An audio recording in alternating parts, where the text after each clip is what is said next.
well. Did you only apply to the University of Michigan?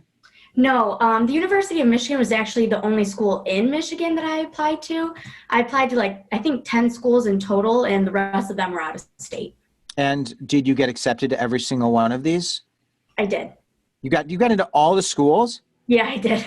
Wow. What are a couple others that were like, was there another contender before you made the Michigan decision? Yes, for the longest time, I wanted to go to like Stanford or Duke or Vanderbilt or something like that. But whenever I toured those places, it was kind of like it was a little bit stoic. I didn't think I could be human there necessarily. I think I was like, I'm a little too low income in Port Huron to go to this place. So everyone else, they just seemed like they had it all together. They're a legacy. They come from, old money or something like that. And I just didn't feel like home to me. So you got into Stanford? yes. Mhm. And you got into Duke? Yes. And you chose to go to the University of Michigan? Oh yeah.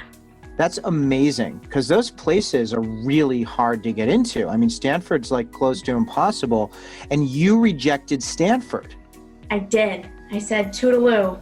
How does that happen? Like, you said you just didn't feel like it was your place. Did you Just talk wasn't. to other people from similar backgrounds, or did you just tell me? So that was the thing, is like I knew I'm the only one from my family that's going to school. So, you look at the website is just perfect. It's this beautiful campus with all these opportunities and this and that. And I wasn't really able to see any resources that I felt like I identified with, because I was so proud to be a first gen student even before I went to college. I'm like, this is great. Like, I feel like I'm doing it, and here I am, I'm going.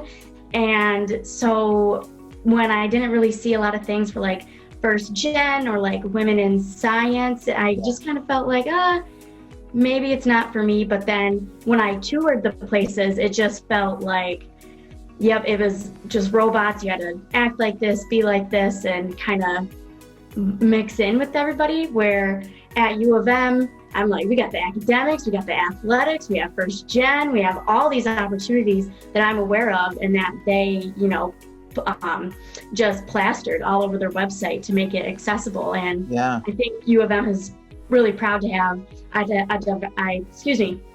a diverse set of students from different backgrounds and everything like that. Yeah. Well, that's fascinating. I just had a really cool conversation with some first-gen Duke students. And actually, it was one of the students, actually, I can't remember if he was a founding member, but Andy, you could help me out. He was very involved with Duke First, which was an organization. And it's interesting, because I don't know if there is one at Stanford. I'll have to check.